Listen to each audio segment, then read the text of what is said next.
Bonjour chers élèves, aujourd'hui on va réaliser ensemble quelques exercices de soutien concernant l'hérédité chez l'homme. Alors on va commencer par la première partie concernant la restitution des connaissances. Alors exercice 1, on va définir les termes suivants. Alors caractère héréditaire. Donc, c'est quoi un caractère héréditaire? C'est un caractère qui se transfère de génération en génération. Par exemple, la couleur des yeux, couleur des cheveux, la forme de bouche, la forme de nez, etc. Tout ça, ce sont des caractères héréditaires. Chromosome, c'est un élément de la cellule vivante de forme caractéristique et en nombre constant. Il y a 23 paires de chromosomes chez l'homme, dans la cellule, et situé dans le noyau de la cellule. Gène, c'est une région, c'est une partie de chromosome qui définit un caractère héréditaire précis en assurant la transmission de ce caractère-là. Clonage, c'est la reproduction d'un individu, animal ou végétal, à partir d'une de ses cellules. C'est-à-dire qu'on va dupliquer un animal ou bien un végétal. Donc, deuxième question, répondez brièvement aux questions suivantes. Chez l'homme, combien de chromosomes possède un spermatozoïde? Le spermatozoïde, c'est le gamète mâle. Il contient, bien sûr, chez les gamètes, il y a la réduction chromatide, se fait. Donc, on a, bien sûr, 23 chromosomes au lieu de 46 chromosomes dans les cellules somatiques. Combien de chromosomes possède un ovule? Un ovule, comme les spermatozoïdes, gamètes, il est aussi 23 chromosomes. Combien de chromosomes possède une cellule de la peau? Une cellule de la peau, c'est une cellule somatique. Bien sûr, elle a 46 chromosomes. Combien de chromosomes sexuels possède chaque gamète? Donc, chaque gamète, soit l'ovule ou bien spermatozoïde, il contient seulement un seul chromosome qui est sexuel. Donc, on a bien sûr un seul chromosome sexuel. Troisième question, répondez en mettant une croix dans la case qui convient, vrai ou faux, sur les propositions suivantes. Donc, on a les propositions suivantes. Première proposition, les caractères héréditaires spécifiques sont communs à tous les humains. C'est une proposition qui est bien sûr correcte. Pourquoi? Parce que les caractères spécifiques de l'être humain donc, sont communs à tous les humains. Donc, tous les humains, ils ont deux yeux, un nez, une bouche, etc. Un homme et une femme n'ont pas le même nombre de chromosomes dans leurs cellules. Faux. Ils ont le même nombre de chromosomes dans leurs cellules, mais il y a une différence des chromosomes qui se trouvent chez la femme. Ce ne sont pas les mêmes chromosomes qui se trouvent chez les hommes.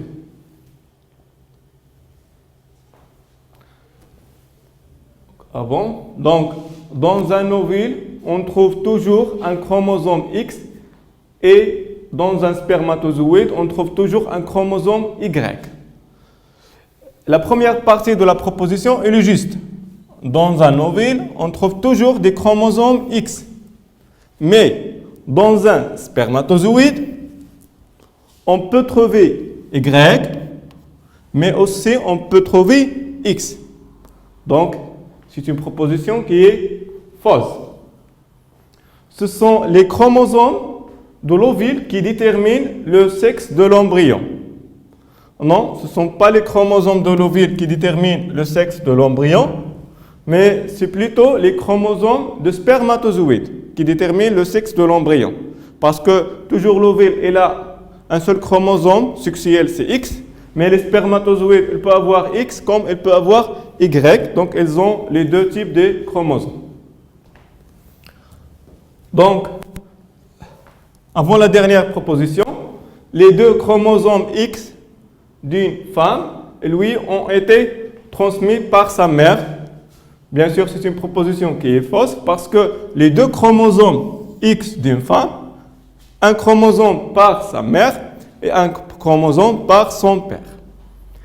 C'est le chromosome 13 qui détermine le sexe de l'espèce humaine. Non, ce n'est pas le chromosome 13 qui détermine le sexe de l'espèce humaine, mais c'est le père de chromosome 23, ou bien le chromosome 23 qui détermine le sexe de l'humain, soit chromosome X, va être un sexe féminin, ou bien X, Y, on va avoir un sexe masculin.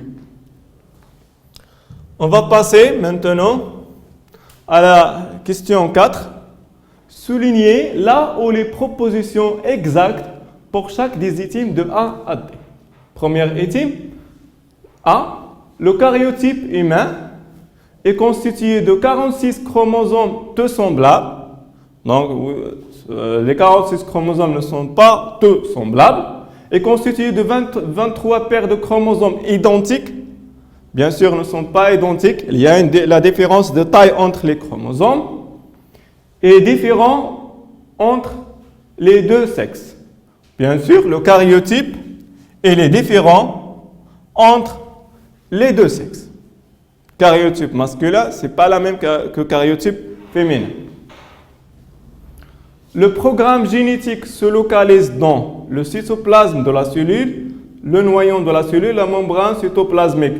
Donc le programme génétique se trouve dans les chromosomes, et puisque les chromosomes se trouvent dans le noyau, donc le programme génétique il est localisé dans, bien sûr, le noyau de la cellule. Proposition C. Le clonage nécessite l'utilisation de cellules mâles et femelles.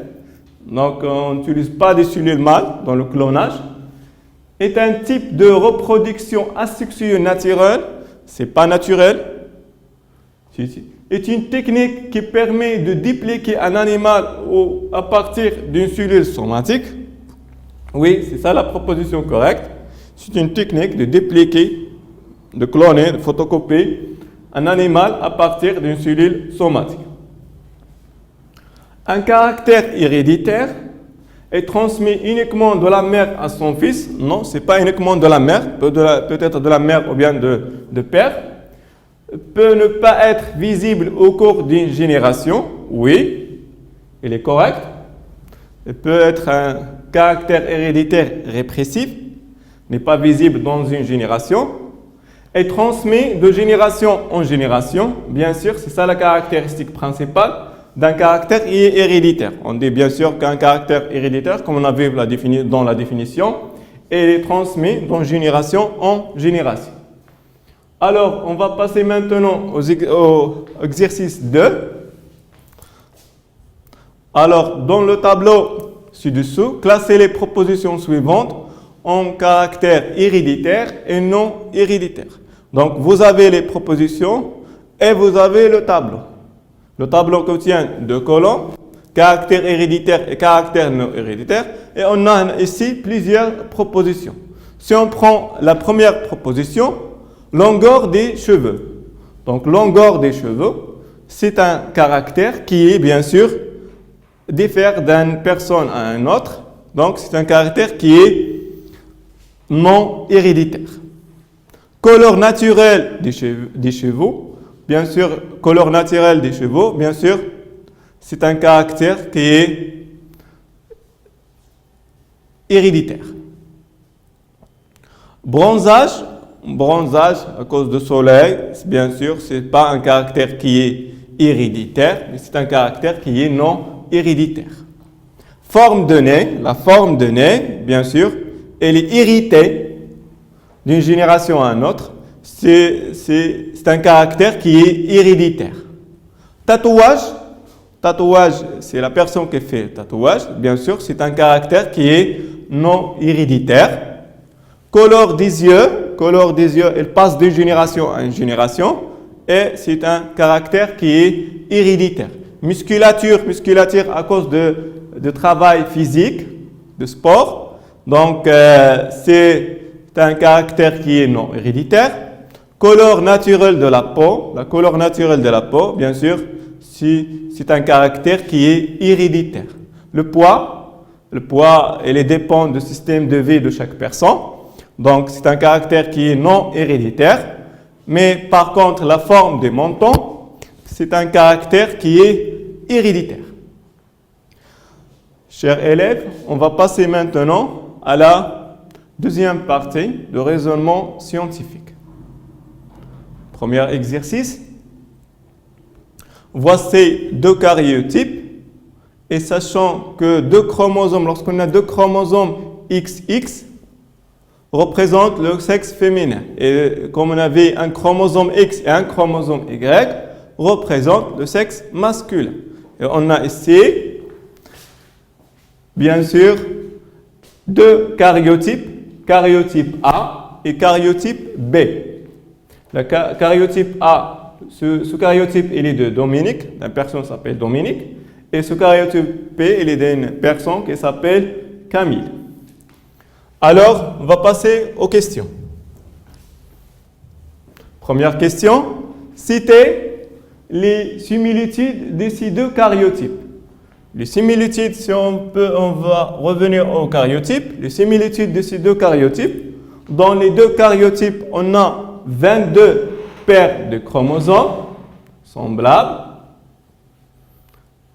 Et on a, bien sûr, 46 chromosomes. Ce sont les similitudes entre les deux karyotypes. Deuxième question, citez les différences de ces deux karyotypes. Alors, les différences de ces deux karyotypes, donc les différences, on observe les différences entre ces deux karyotypes. On a karyotype A, la différence dans le paire 23 de chromosomes. On a karyotype A, il y a X, deux chromosomes X, et il n'y a pas de chromosome Y. Dans karyotype B, il y a un chromosome X et un chromosome Y. Donc, c'est ça la différence entre ces deux karyotypes.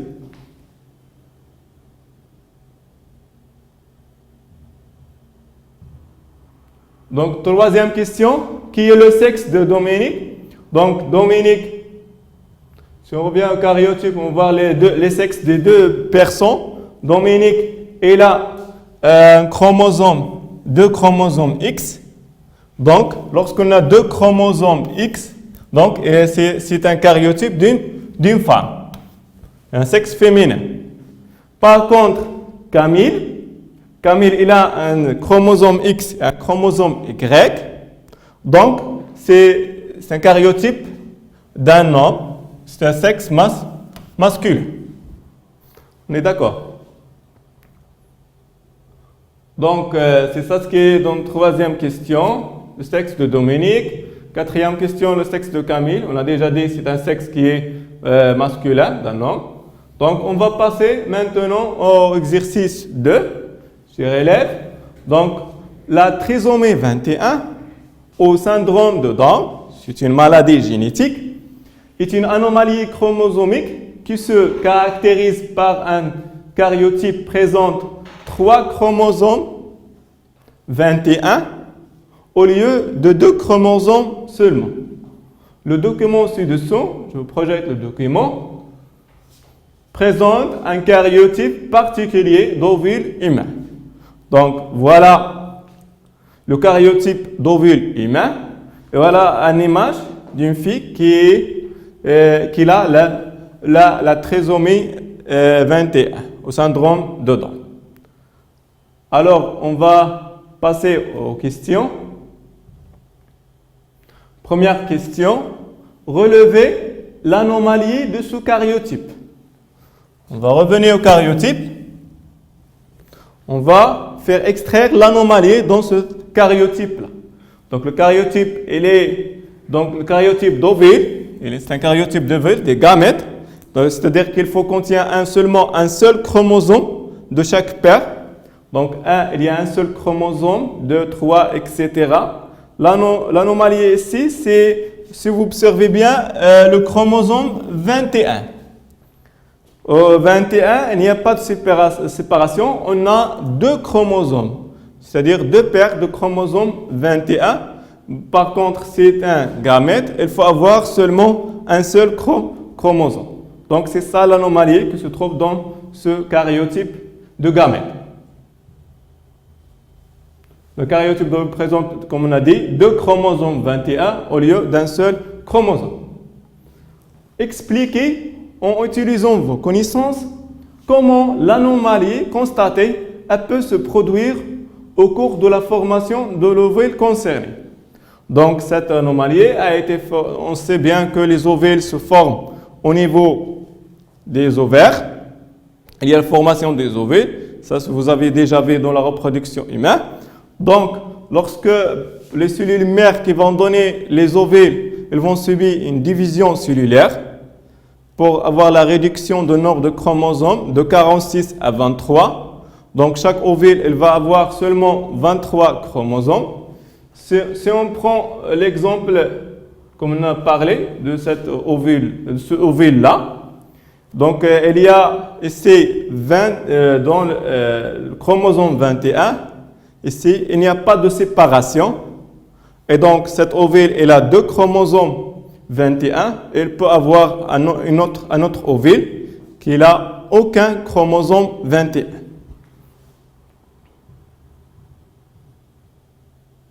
Ce qui est noté ici, dans les ovaires, les cellules mères d'ovules qui contiennent 46 chromosomes subissent une division particulière au cours de laquelle les chromosomes de chaque paire s'éloignent l'un de l'autre. Chaque ovule ne reçoit donc finalement qu'un seul chromosome de chaque paire. Dans le cas présent, les deux chromosomes de la paire 21 ne se sont pas séparés et se retrouvent donc ensemble dans un même ovule. Alors, troisième question, définit le phénomène de fécondation. Vous avez déjà vu fécondation. Fécondation, c'est l'union des deux gamètes mâles et femelles. Et précisément, c'est l'union des noyaux des gamètes mâles et des gamètes femelles, c'est-à-dire des spermatozoïdes et des ovules. Envisagez les conséquences d'une fécondation entre cet ovule et un spermatozoïde normal. Si on a la fécondation entre cet ovule et un spermatozoïde qui est normal, donc cet ovule il a deux chromosomes 21, plus un chromosome vient de spermatozoïde et un chromosome 21, on va obtenir 3 chromosomes 21. Donc la cellule œuf qui va être formée après sa fécondation, elle va avoir 3 chromosomes 21 et donc l'individu qui est issu de cette cellule œuf va être trisomique, ou bien va avoir le syndrome de Down. Remarque, le syndrome de Down ou bien la trisomie 21, il est plus fréquent dans les mariages consanguins, bien sûr. On va passer maintenant au exercice 3. Donc, les parents André et Louis vivent au bord de la mer. Les deux premiers enfants, Michel et Martine, vivent en haute altitude dans les Alpes. Jean, le dernier de ses enfants, vit chez ses parents. Voici ce qu'on appelle l'arbre généalogique d'une famille, la famille qu'on a parlé, la famille d'André, les deux pères et les enfants. Alors, plus de données, on réalise une analyse de sang de chacun de ces nombres de cette famille en se focalisant sur deux caractères, le rhésus et le nombre de globules rouges dans le sang. Donc, les résultats sont reportés dans le tableau suivant. Donc, on a deux caractères. On a focalisé la lumière sur deux caractères principaux, rhésus et nombre de globules rouges dans le sang. Donc, rhésus, Symbole plus signifie qu'il y a la présence de rhésus.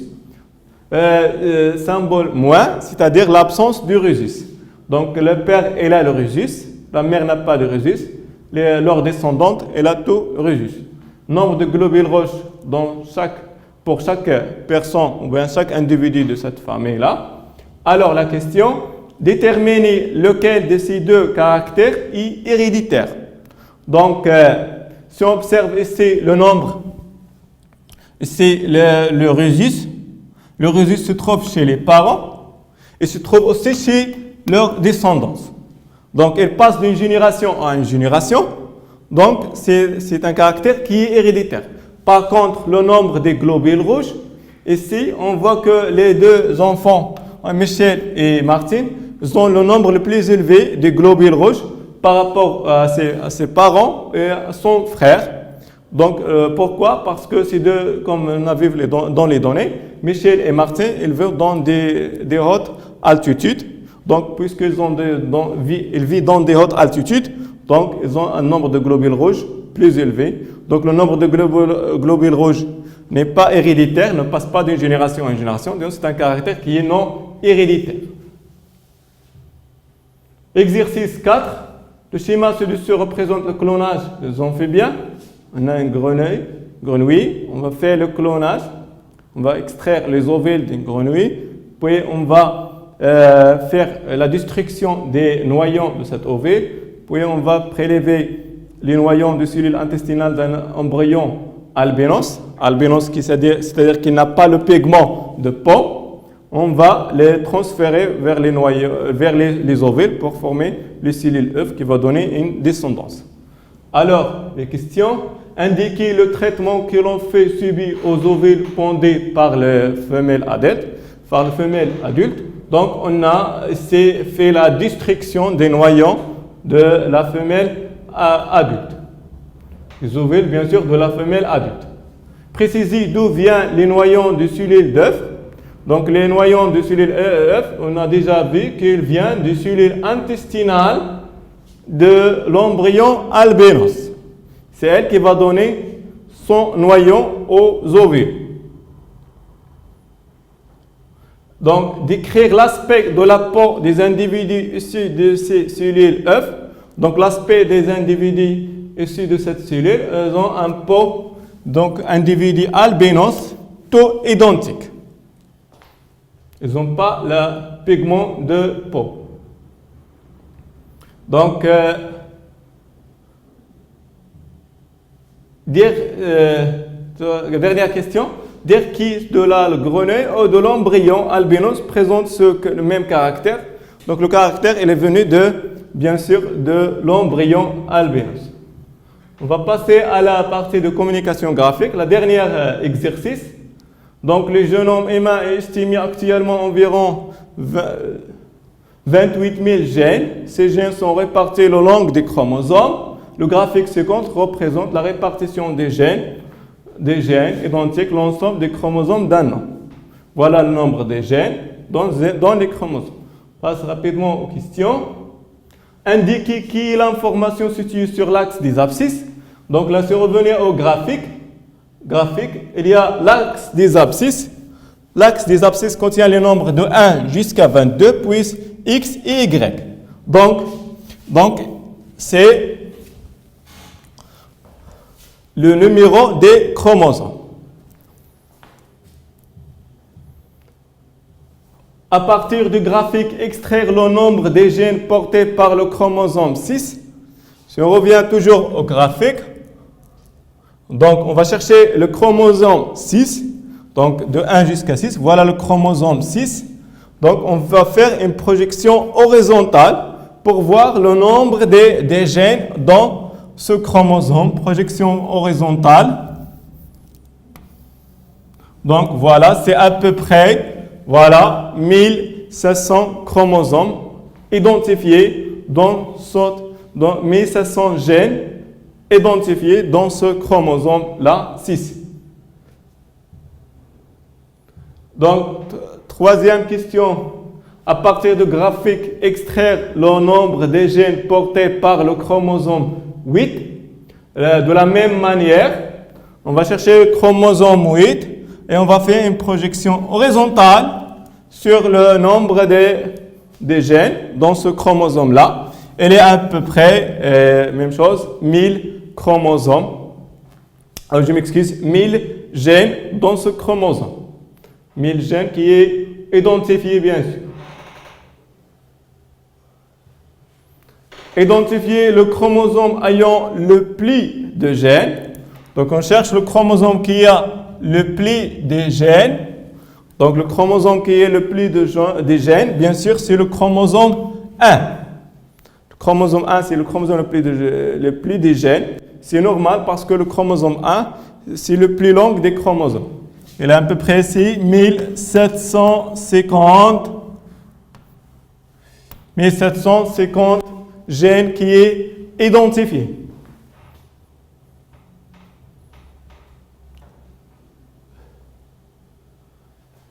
Alors, la dernière question, identifier le chromosome ayant le moins de gènes.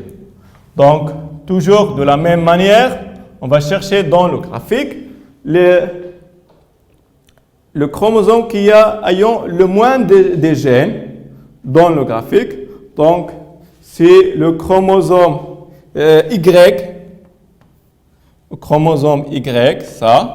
Bien sûr, c'est normal parce que le chromosome Y, c'est le chromosome le plus petit. Donc, si on fait une projection qui est, même chose, qui est horizontale, pour voir le nombre des gènes pour ce chromosome-là. Voilà, c'est comme ça, c'est à peu près 300. Voilà, c'est à peu près 300 gènes dans ce chromosome qui sont identifiés.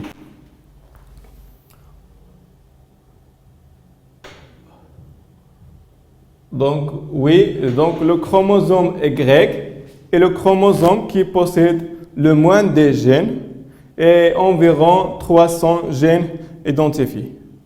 C'est tout, mes chers élèves. Merci pour votre attention et à la prochaine, Charles.